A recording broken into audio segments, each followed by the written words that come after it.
ముఖ్యమంత్రి ఎక్కడ కూర్చుంటే అదే సచివాలయం. అధికారంలో ఉన్నప్పుడు తెలంగాణ ముఖ్యమంత్రిగా కేసీఆర్ అన్న మాట ఇది. ముఖ్యమంత్రి ఎక్కడ కూర్చుంటే అదే రాష్ట్ర రాజధాని అవుతుంది. ముఖ్యమంత్రిగా, మాజీ ముఖ్యమంత్రిగా జగన్మోహన్ రెడ్డి అంటున్న మాట ఇదే. కేసీఆర్, జగన్ల మధ్య ఎన్నో సారూప్యతలు ఉన్నాయి. అందుకే కాబోలు ఇద్దరి మధ్య విడదీయలేని బంధం ఏర్పడింది. అదే సమయంలో ఆలోచనలు కూడా అదే విధంగా సాగుతున్నాయి. ఇరువురికి మొదట్నుంచి ఉమ్మడి శత్రువు ఆంధ్రప్రదేశ్ ముఖ్యమంత్రి చంద్రబాబు నాయుడే కనుక వారు ఒకే దృక్పథంతో వ్యవహరిస్తున్నారు. ముఖ్యమంత్రి సచివాలయానికి వెళ్లడం నామోషీగా కేసీఆర్ భావించగా, విభజిత ఆంధ్రప్రదేశ్కు రాజధానే అవసరం లేదని జగన్మోహన్ రెడ్డి భావిస్తున్నారు. ఉమ్మడి ఆంధ్రప్రదేశ్లో ఎంతోమంది ముఖ్యమంత్రులుగా పనిచేశారు. వారందరూ విధుల నిర్వహణకు సచివాలయానికి వెళ్లేవారు. మంత్రివర్గ సమావేశాలు కూడా అక్కడే నిర్వహించేవారు. దేశంలోని ఇతర రాష్ట్రాల ముఖ్యమంత్రులు కూడా ఇదే విధానాన్ని అనుసరించారు. కేసీఆర్ ఒక్కరే సచివాలయం ఉనికిని గుర్తించడానికి ఇష్టపడలేదు. ప్రగతి భవన్ పేరిట ఖరీదైన భవనాన్ని నిర్మించుకొని అక్కడే నివాసం, కార్యాలయం ఏర్పాటు చేసుకున్నారు. అధికారిక సమావేశాలు, మంత్రివర్గ సమావేశాలు కూడా అక్కడే నిర్వహించేవారు. పాత సచివాలయ భవనాలను కూలగొట్టి ఆర్భాటంగా నూతన సచివాలయ భవనాన్ని నిర్మించినప్పటికీ అక్కడికి కూడా వెళ్లలేదు. ఇలాంటి పోకడల వల్లనే 2 ఏళ్ల క్రితం జరిగిన శాసనసభ ఎన్నికల్లో కేసీఆర్ అధికారాన్ని కోల్పోయారు. 1989కి ముందు ముఖ్యమంత్రిగా ఉన్న ఎన్టీఆర్ తరచుగా గండిపేట వద్ద నిర్మించుకున్న ఆశ్రమానికి వెళ్లేవారు. అప్పుడు దానిపై విమర్శలు వచ్చాయి. 2023 ఎన్నికలకు ముందు కేసీఆర్ కూడా ప్రగతి భవన్లో ఉండకుండా తన ఫామ్ హౌస్లో ఎక్కువగా గడిపేవారు. ఇలాంటి చర్యల వల్ల ఇరువురు అధికారం కోల్పోయారు.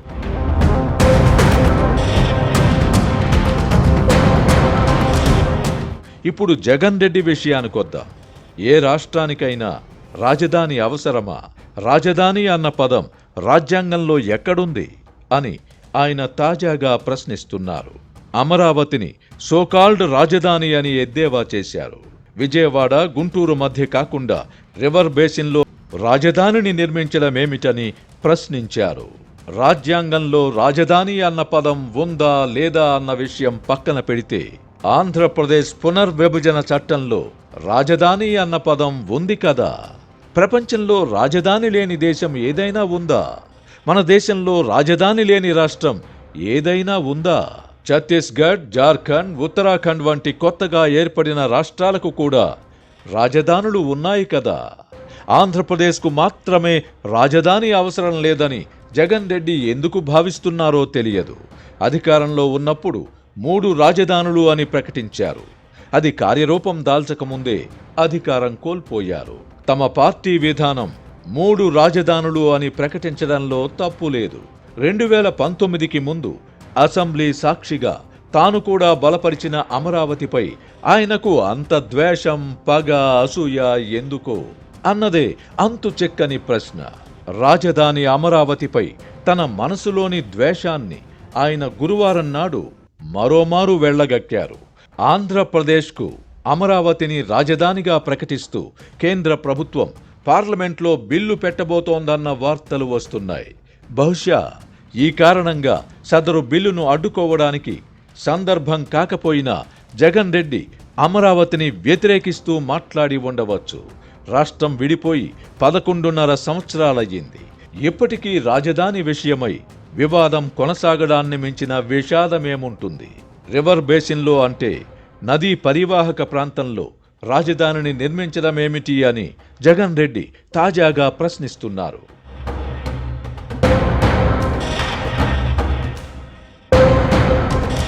నదులకు, నాగరికతకు విడదీయరాని బంధం అనాదిగా ఉంది. నదులు ఉన్న చోటే నాగరికత వెల్లి విరిసింది. ప్రపంచంలోనే అనేక మహానగరాలు నదీ తీరాలలోనే నిర్మితమయ్యాయి.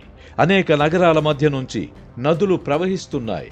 అమెరికా ఆర్థిక రాజధానిగా పేరొందిన న్యూయార్క్ నగరం హడ్సన్ నదీ తీరం వెంబడి నిర్మితం కాలేదా? సిన్ నదీ తీరం వెంట ఫ్రాన్స్ రాజధాని ప్యారిస్, ఇంగ్లాండ్ రాజధాని లండన్ నగరం థేమ్స్ నదీ తీరం వెంట, ఇటలీ రాజధాని రోమ్ నగరం టైబర్ నది వెంట, నైలు నదీ తీరంలో ఈజిప్టు రాజధాని కైరో, చైనాలోని షాంఘై నగరం యాంగ్జీ నదీ తీరం వెంట నిర్మితమైనవే కదా. ఇలా చెప్పుకుంటూ పోతే ఎన్నో ఉదాహరణలు. నదుల వెంటే నాగరికత పరిడవిల్లిన విషయం జగన్ రెడ్డికి తెలియదా? ప్రజలు ఎడారులను నివాస ప్రాంతాలుగా ఎంచుకోరు కదా. నీరున్న చోటే నివాసాలు ఏర్పాటు చేసుకుంటారు, వ్యవసాయం చేస్తుంటారు. ఎడారి దేశాలు కూడా డిశాలినేషన్ ప్లాంట్లు ఏర్పాటు చేసుకొని నీటి అవసరాలు తీర్చుకుంటున్నాయి కదా. తరచుగా లండన్ వెళ్లే జగన్ రెడ్డి అక్కడ థేమ్స్ నదిని చూసే ఉంటారు కదా. ఇంతెందుకు, గోల్కొండ నవాబులు హైదరాబాద్ నగరాన్ని మూసీ నది ఒడ్డునే నిర్మించారు కదా. మూసీ నది ఇప్పుడు మురికి కోపంగా మారి ఉండవచ్చును గాని ఒకప్పుడు ఆ నదికి వరదలు వచ్చేవి కదా. మూసీ ప్రక్షాళనకు ఇప్పుడు రేవంత్ రెడ్డి ప్రభుత్వం ప్రయత్నిస్తున్నది కదా.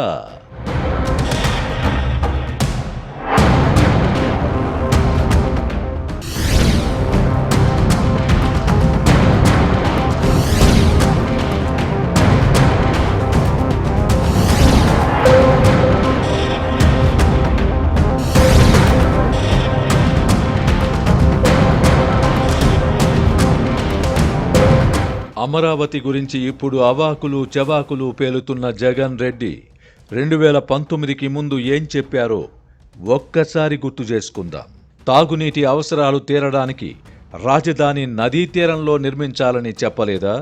రాష్ట్రానికి మధ్యలో రాజధాని ఉండాలని, కనీసం 30,000 ఎకరాల భూమి ఉండాలని, అమరావతిని రాజధానిగా ప్రకటించినందున తాను కూడా తాడేపల్లిలో ఇల్లు నిర్మించుకున్నానని జగన్ రెడ్డి చెప్పలేదా? అదే పెద్ద మనిషి 2019లో అధికారంలోకి రాగానే రాజధానిని ఒక కులం వారి కోసమే కడుతున్నారని నిందలు వేయడమే కాకుండా 3 రాజధానుల అంశాన్ని తెరమీదకు తెచ్చారు. అమరావతిని శ్మశానంతో, ఎడారితో పోల్చారు. భూములిచ్చిన రైతులను అనేక విధాలుగా వేధించి అవమానాలకు గురిచేశారు. ఇప్పుడు రివర్ బేసిన్ అనే కొత్త రాగం అందుకున్నారు.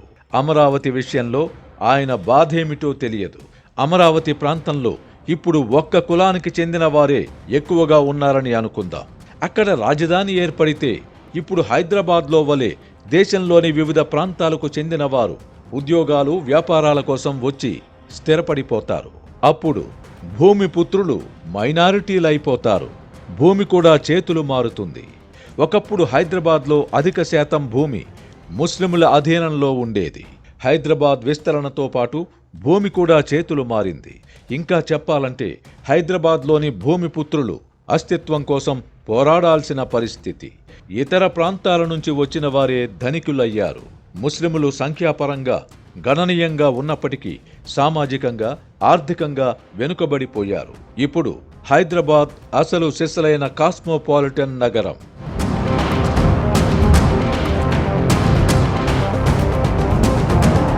ఈ కారణంగానే హైదరాబాద్లో మత కలహాలు కూడా మటుమాయమయ్యాయి.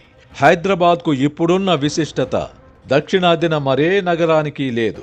అంతా సవ్యంగా సాగితే అమరావతి కూడా హైదరాబాద్ అంత కాకపోయినా ఒక పెద్ద నగరంగా అభివృద్ధి చెందుతుంది. అప్పుడు కులాల కుంపట్లు కూడా ఆరిపోతాయి. బయట ప్రాంతాల వారి సంఖ్య పెరిగే కొద్దీ స్థానికుల ఆధిపత్యం పోతుంది. సంకుచిత భావజాలం కూడా నశిస్తుంది. జగన్ రెడ్డి ద్వేషించే ఆ కులం వారి ఆధిపత్యం కూడా పోతుంది.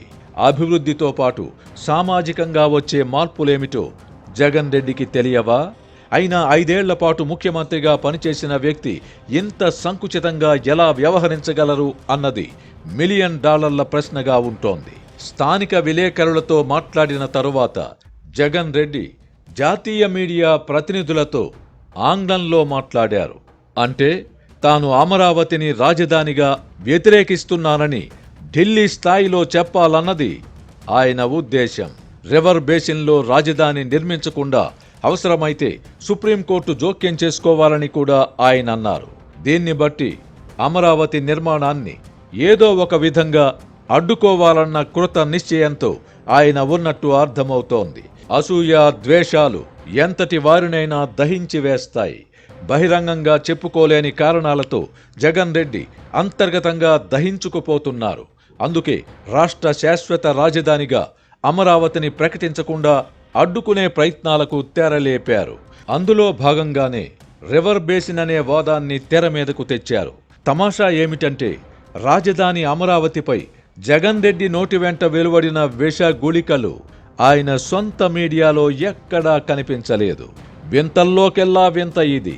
జగన్ ఏమి మాట్లాడినా ఆయన చిక్కటి చిరునవ్వులు చిందించే ఫోటో పెట్టి తాటికాయంత అక్షరాలతో ప్రచురించే ప్రసారం చేసే నీలి మీడియా, కూలి మీడియా మౌనం వహించడం ఆశ్చర్యంగా ఉంది. అంటే అమరావతిపై జగన్ రెడ్డి చేసిన వ్యాఖ్యలు వారికే రోతగా అనిపించాయా?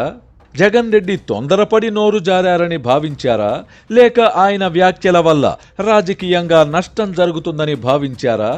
ఇంతకు మించిన నిగూఢ రహస్యమేమైనా ఉందా? మొత్తం మీద జగన్ రెడ్డి అమరావతి మీద కక్కిన విషాన్ని కప్పిపెట్టాలని చూశారు. అయితే 2-3 మీడియా సంస్థలు అనుకున్నంత మాత్రాన వాస్తవాలను దాచిపెట్టే పరిస్థితులు ఇప్పుడు లేవు. రాజధానిపై జగన్ రెడ్డి కడుపులో ఎంత విద్వేషం ఉందో ప్రజలందరికీ తెలిసిపోయింది. అందుకే కాబోలు అమరావతిపై జగన్ అన్న మాటలను వక్రీకరించారని పేర్ని నానితో చెప్పించే ప్రయత్నం చేశారు. ఇది కూడా వికటించింది. జగన్ నోటి వెంట వెలువడిన మాటలను కళ్ళారా చూసి చెవులారా విన్న ప్రజలు పేర్ని నాని వంటి వారి వక్ర భాష్యాలను నమ్మే పరిస్థితిలో లేరు. 11.5 సంవత్సరాల తర్వాత రాజధానిని చర్చనీయాంశం చేయాలనుకోవడమే విషాదం. కపట నాటక సూత్రధారైన జగన్ రెడ్డి తొందరపడ్డారని ఆయన పార్టీ నాయకులు తలలు పట్టుకుంటూ ఉండవచ్చును గాని ఆయన బుద్ధి మారలేదని మరోమారు రుజువయ్యింది. అమరావతి విషయంలో సజ్జల రామకృష్ణారెడ్డి వంటి వారు ఎన్ని కవరింగ్ కబుర్లు చెప్పినా జగన్ రెడ్డి మనసులో ఏముందో తేలిపోయింది. కూటమి ప్రభుత్వం తప్పుల మీద తప్పులు చేసి 2029లో జగన్ రెడ్డికి మళ్లీ అధికారం దక్కే పరిస్థితి కల్పిస్తే అమరావతికి ఆయువు మూడుతుందని స్పష్టమవుతోంది. రాష్ట్రానికి శాశ్వత రాజధానిగా అమరావతిని ప్రకటిస్తూ పార్లమెంట్లో చట్టం చేసిన జగన్ రెడ్డి అంటూ అధికారంలోకొస్తే ఆ చట్టాన్ని చుట్టి మూలన పడేస్తారు. అమరావతి ఉసురు తీయడానికి ఆయన మళ్లీ సిద్ధపడతారు. ఇందులో సందేహం లేదు.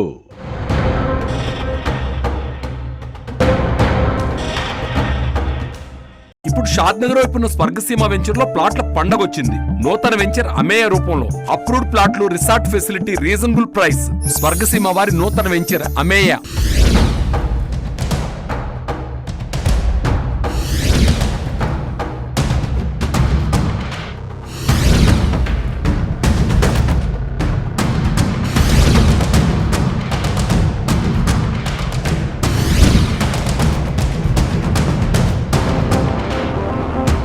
గత ఎన్నికల్లో 11 సీట్లకే పరిమితమైనప్పటికీ రాజధాని విషయంలో జగన్మోహన్ రెడ్డి వైఖరి ఏమాత్రం మారలేదని మరోసారి స్పష్టమయ్యింది.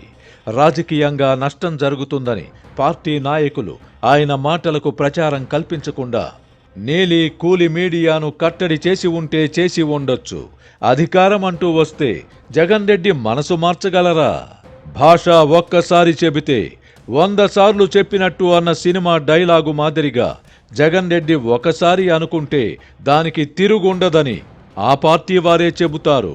ముఖ్యమంత్రి ఎక్కడ కూర్చుంటే అదే రాజధాని అవుతుందని చెప్పడంలోనే ఆయన ఆలోచనలు ఏ దిశగా సాగుతున్నాయో అర్థం చేసుకోవచ్చు.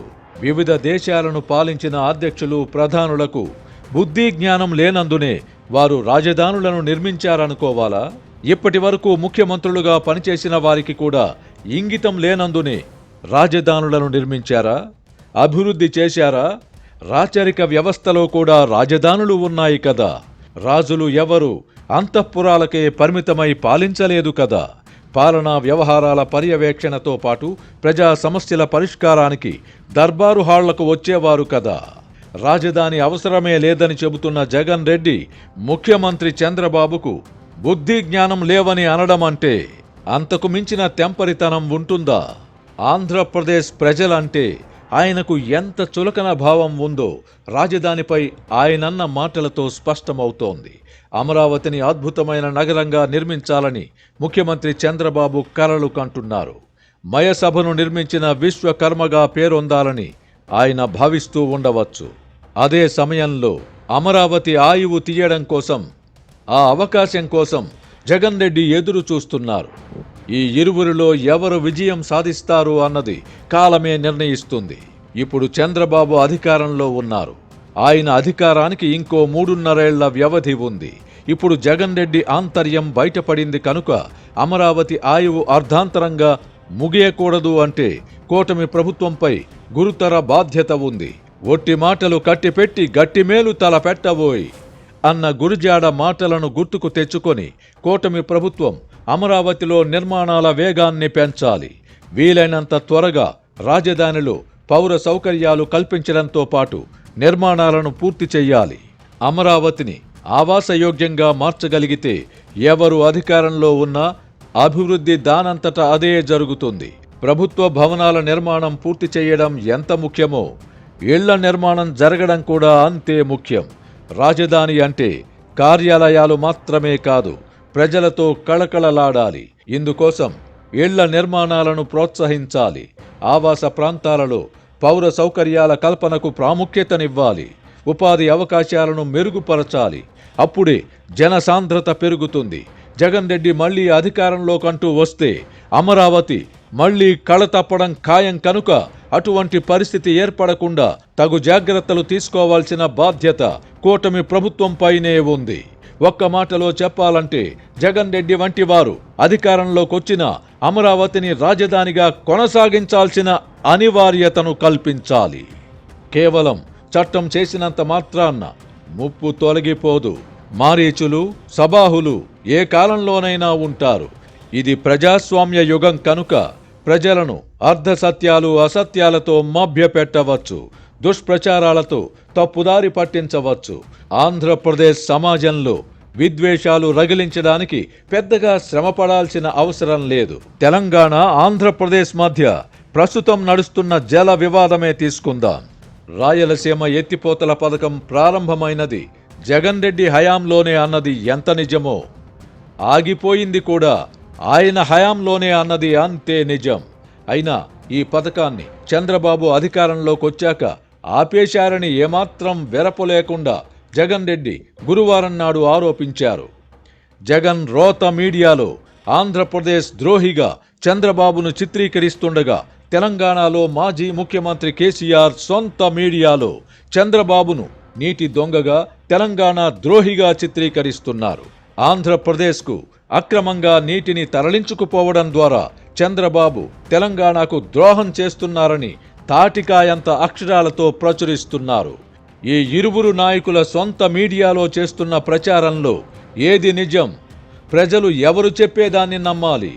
కేసీఆర్ మీడియా ప్రకారం స్వరాష్ట్రం కోసం చంద్రబాబు జలచౌర్యానికి పాల్పడుతున్నారు.